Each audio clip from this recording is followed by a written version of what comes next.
Ashok to give the highlight that what kind of people he looks at when he recruits the people from a business school, and he thinks that this boy or girl could be the leader of tomorrow. I'm going to answer that from my perspective, and one thing very clearly is that when we interview, we don't look for academic excellence. You know, the fact that somebody has passed from an institute or a college is a good enough cutoff criteria to sort through the resumes. But having said that, you know, Napoleon said that planning is very important for a battle, but no plan survives the start of a battle. You know, similarly, for an individual coming out of a business school, it's primarily looking at getting a large canvas on which to effectively get a better understanding of the corporate sector. That is very essential. You know, the reality of exposure from a theory perspective to finance, marketing, HR, or whatever else, you know, the large canvas play that can exist.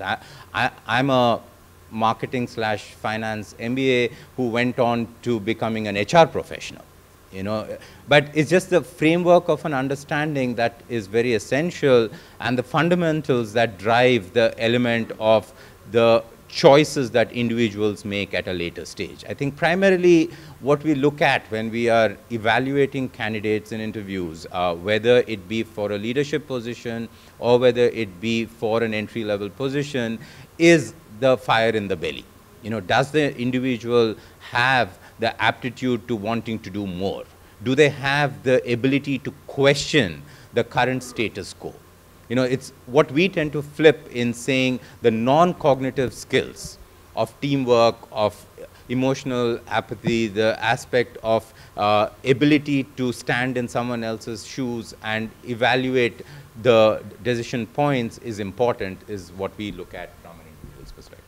Thank you, Ashok. It comes to very clearly that the passion is very, very important. You have a great resume, but if it is nothing is shown on your face, then definitely you cannot be a leader. As Ashok said, that with the finance background, with the marketing background, if he is running an HR-related business employing more than 100,000 employees, there is some disconnect between the education, and there is some connect between what he wanted to do and what finally he is doing. Now let's see the global perspective. What kind of skill sets he thinks to build a next generation leader? In part, I've already answered, let's say, during the introduction, because the skill sets are changing, and honestly, if I have to pick up the most important 3 or 4, the first one is really listening, because now there are so many people that have very high level knowledge that discarding this knowledge is really a pity. So today we cannot act as single singers, but we have to be in a chore. That's the idea.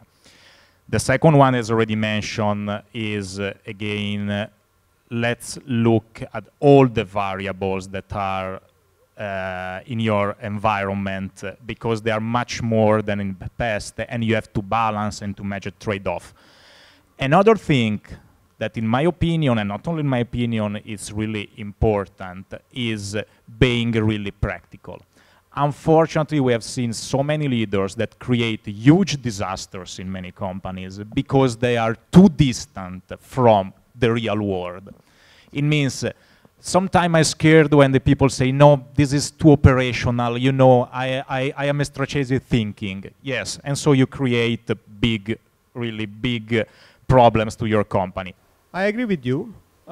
Again, the way how I hear from Marco or how I hear from Rameshan, there's more theory into that. And little of practical things, which is what we are not seeing from the business school or from any of the management institute. They understand everything. They will have read the best of the books, the bestseller books. They know what Steve Jobs have done, and they know the what Bill Gates did. Everything they know, but at the end of the day, to take a decision, they take time. I see in my experience, talking to many of the schools and also the kids coming out of the school, business school, there's something called selfishness is getting into them. Not knowing that it's called selfishness, they don't use that word so easily. They don't accept it. But there is a huge difference between an organizational goals and the individual goal. And 9 out of 10 people, I can guarantee you that they are using the organization to achieve their individual goals. Whether it's true, if it is true, whether it's right.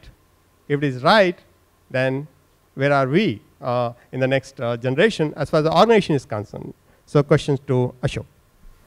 Well, I think in reality, most educational institutions and kids coming out of educational institutions do tend to have an entitlement mentality, that I'm from this institute or I've done this course and hence I should get a certain salary or a certain role or a certain leadership position and so on. I think being selfish is fine as long as you work within the framework of the organizational goals, because at the end of the day, I think the win-win situation is best created when the organization grows, succeeds, and effectively evolves. The individual can also grow and succeed in that framework, because at the end of the day, the way we look at it, individual brilliance is not good enough to structure leadership roles. It is about teamwork, it is about working together, it is about trying to take the team with you. And that necessitates that you move away from the selfish objective to the larger interests of the organization. You know, what works for the organization in the long run will work for the individual is the belief on the ground.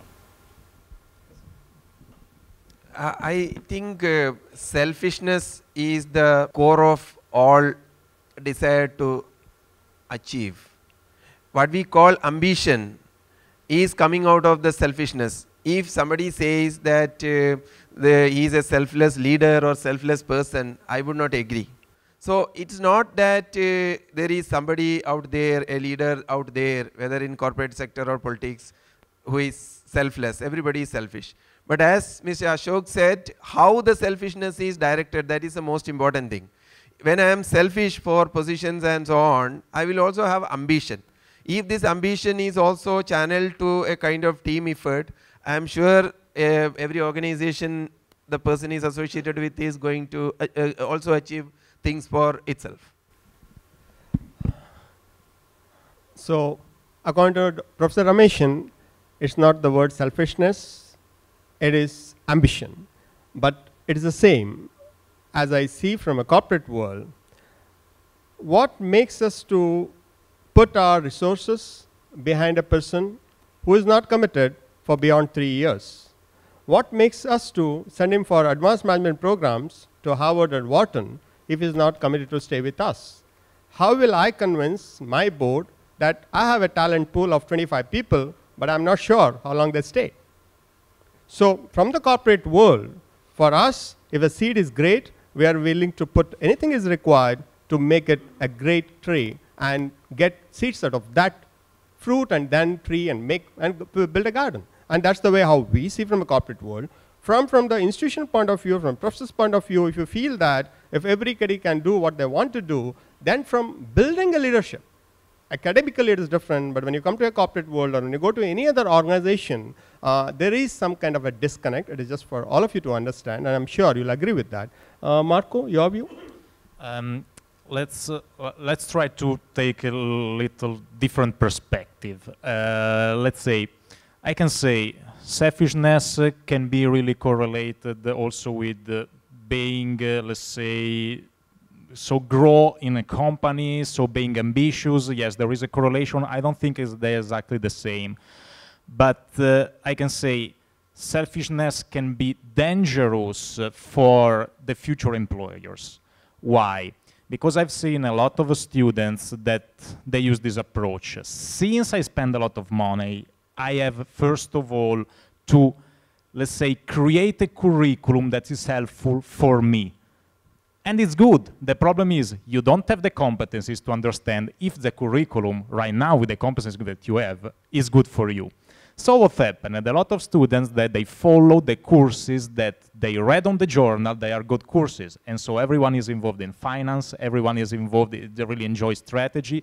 Then the courses that really make, in my opinion, good leaders, then they are simply discarded because since people are self-centered, they say, no, this is not enough or good for me. Then you enter in the company, and after you realize that that courses that are at the beginning you discarded were the real courses. And then what happened? That there is the misalignment. So, in my, just to finish, in my opinion, it's very important also the way we introduce to the students the curriculum and the importance of something that for them is unknown. Thank you.